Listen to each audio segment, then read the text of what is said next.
अब हम next chapter की ओर चलते हैं। चैप्टर का नाम है adjoint and inverse of matrix and solution of linear system of linear equation. इसका पहला क्वेश्चन यह है कि हमको इसमें इन्वर्स निकालना पड़ेगा और इन्वर्स हमको निकालना है transformation using elementary transformation find the inverse of matrix. हमको इसका इन्वर्स निकालना पड़ेगा। अब ये ट्रांसफॉर्मेशन ऑफ मैट्रिक्स क्या होता है, पहले अपन इसको ट्रांसफॉर्मेशन मेथड क्या होता है पहले अपन वो समझते हैं। हमने मैट्रिक्स की प्रॉपर्टी में समझा था कि किसी मैट्रिक्स को हम उसके इक्वल लिख सकते हैं जब हम उसमें किसी यूनिट मैट्रिक्स से मल्टीप्लाई कर दें। मतलब A इजिकल्स टू आई ए हम लिख सकते हैं।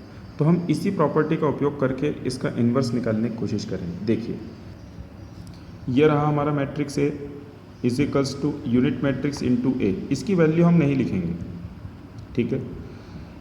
इस पूरे मैट्रिक्स के अंदर हम एक ही चीज़ का ध्यान रखेंगे कि ये मैट्रिक्स है, डिटर्मिनेंट नहीं है।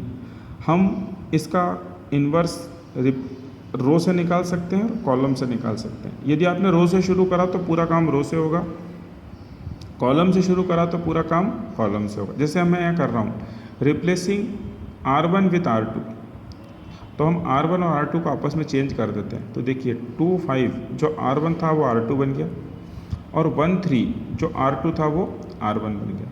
तो जो इधर हुआ है वही का वही इधर भी होगा। 1 0 तो देखिए ये 1 0, 0 1 तो देखिए 0 1 और ये A as it is, correct. फिर देखिएगा अब हम क्या यूज़ करेंगे, अब हमको यहाँ 0 लाना है। अब हमारा उद्देश्य क्या है, हमारा उद्देश्य ये है कि ये जो मैट्रिक्स है I ये इस तरफ बन जाए।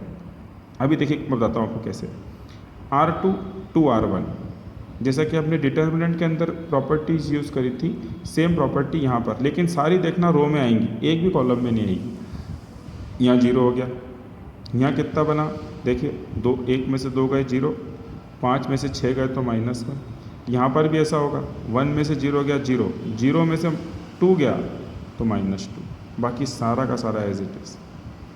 अब हमको यहाँ 1 लाना है, क्योंकि हमको यहाँ चाहिए 1 0 0 1, तो यहाँ हमको 1 लाना है। तो हमने क्या लिखा, यूजिंग R2 इंटू -1 R2,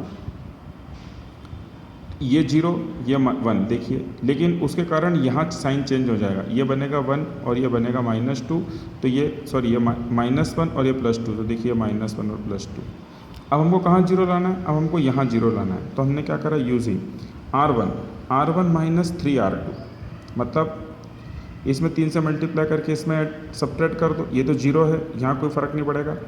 यहाँ 3 से मल्टीप्लाई करके माइनस करा तो देखिए 0, यहाँ 3 से मल्टीप्लाई करके यहाँ माइनस करा देखिए तो 0 -3 + 3, यहाँ 2 से मल्टीप्लाई करके यहाँ माइनस करा तो है कितना बन गया -5। अब देखिए I इजिकल्स टू ये मैट्रिक्स और A, तो ये A उठ के इधर आ जाएगा, तो ये A इन्वर्स हो गया।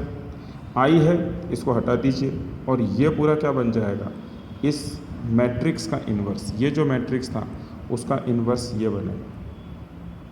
आपको बात समझ में आई। हमने यूनिट मैट्रिक्स जो इस तरफ चल रहा था उसको हमने इस तरफ बना दिया, तो ये A उठ के जब इस तरफ आ जाएगा तो I into A inverse A ही होता है, तो वो A इन्वर्स की जो वैल्यू है वो ये आ जाएगी। तो ये हमने क्या देखा, ये हमने देखा अभी 2 क्रॉस 2 में, इसी को हम देखते हैं अभी 3 क्रॉस 3 में। आप थोड़ा ध्यान से समझिएगा, ये क्वेश्चन मैंने आपके सामने सॉल्व करा। एक मैट्रिक्स है 2 0 -1 5 1 0 0 1 3 1 0 0 0 1 0 0 0 1, एक साथ में मैट्रिक्स हमने क्या ले लिया, A। अब हम ये जो यूनिट मैट्रिक्स है इसको इस तरह बनाने की कोशिश करेंगे। तो उसके लिए सबसे पहले हमको यहाँ पर 1 चाहिए, तभी यहाँ पर 1 यहाँ पर 1 यहाँ पर 0 और बाकी सारे एलिमेंट क्या होने चाहिए 0। देखें अब यहाँ पर 1 चाहिए, तो कब आ सकता है, जब 2 से डिवाइड कर दिया जाए। तो हमने इसको 2 से डिवाइड कर दिया यूजिंग R1 1/2 R1, तो 1 0, 1 का -1 का -½ यहाँ भी ½ 0 0, बाकी मैट्रिक्स में कोई चेंज नहीं, A साथ में चल रहा है। यहाँ ऑलरेडी 0 है, हमको सिर्फ यहाँ 0 चाहिए, तो हमने लिखा यूजिंग R2 -5 R1। R1 में 5 से मल्टीप्लाई करके R2 से माइनस कर दो, तो देखिए 0, यहाँ 0 है तो ये 1 as it is, no problem. यहाँ -5 से मल्टीप्लाई करा +5/2, तो देखिए 0 सब्ट्रैक्ट होगा तो 5/2, 0 1 3। अब इस तरफ आइए, आपको हमेशा ये वाला मैट्रिक्स प्रॉब्लम देगा, इसको ध्यान से करना है अपने को। तो आपने क्या करा, आपने यूज़ करा R2 माइनस 5R1, तो 0 में से 5/2 गए तो माइनस के 5/2। यहाँ कितना है 1, ऊपर कितना है 0, 1 एज इट इज़, ये दोनों 0, 0 एज इट इज़। बाकी देखिए 1/2 0 0 0 0 1, इसमें कहीं कोई चेंज नहीं। करेक्ट। अब हमारे पास ये दो टर्म 0 आ गई, ये टर्म 1 बन गई, ये नहीं होती तो हम 1 बनाते। अब ये बन गई, अब हम इसको 0 बनाएंगे। तो हमने क्या लिखा, R3 माइनस R2, क्योंकि 1 में से 1 माइनस होगा तो यहाँ कितना आ जाएगा 0। देखो ये 0 आ गया।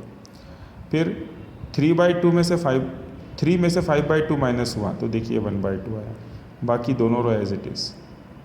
यहाँ पे देखते हैं, आपने क्या करा, R3 में से R2 को माइनस करा, 0 में से 5/2 को माइनस करा तो 5/2, 0 में से 1 को माइनस करा तो -1, 1 में से 0 को माइनस करा तो 1।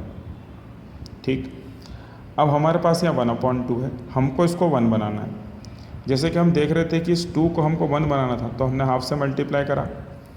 अब इस 1/2 को हमको 1 बनाना है तो हम 2 से मल्टीप्लाई कर देंगे। क्या लिखेंगे, यूजिंग R3 टू R3, सिर्फ R3 देखिए, ये 0 0 1, देखिए ये 0 0 1, और यहाँ 2 से मल्टीप्लाई कर दिया तो ये 5 -2 और +2, ये A एज इट इज़। देखिए समझ में आया। अब हमको इन दो जगह पे 0 0 चाहिए, क्योंकि यहाँ ऑलरेडी 0 है, तो इन दो जगह पे 0 0 करना क्या, R2 माइनस 5/2 R3 और R1 प्लस 1/2 R3। देखिए तो ये पूरा मैट्रिक्स आपका 1 0 0 0 1 0 0 0 1 हो गया। अब समझने लायक चीज़ यहाँ पर है, कैसे, R2 5/2 R3, जब आप इससे इसको, ये तो एज इट इज़ रहेगा, इसमें क्या चेंज आएगा, देखिए 5/2 R3, जब हम इसको इससे सब्ट्रैक्ट करेंगे तो हमारा आंसर आएगा 15। 2 से 2 कैंसिल, 5 और 1 6, 2 से 2 कैंसिल, 5 -0 -5। यहाँ देखिए 5/2, यहाँ कितना है 1/2, 5/2 1/2 3, 2 से 2 कैंसिल, -1 + 0 -1, और 2 है इधर, हाफ करेंगे तो 1 1 + 0 1। देखिए इस तरह से ये क्या बन गया, 1 0 0 0 1 0 0 0 1। करेक्ट। और ये रहा A, इसको उठा के आप इधर से इधर भेज दीजिएगा तो A इन्वर्स की वैल्यू ये पूरी बन जाएगी। करेक्ट। आपके समझने के लिए मैंने 2 क्वेश्चन होमवर्क में दिए हैं, एक ये दिया है, इसको कीजिएगा घर पे बैठ के एक बार, और फिर दूसरा क्वेश्चन ये दिया है। इससे भी आपको क्या निकालना है, एलिमेंट्री मेथड से इन्वर्स निकालना है अपने को। आई होप आप समझ पा रहे होंगे। यदि समझ में नहीं आए तो वीडियो को एक बार फिर से देखिएगा, आपको पूरा समझ में आएगा।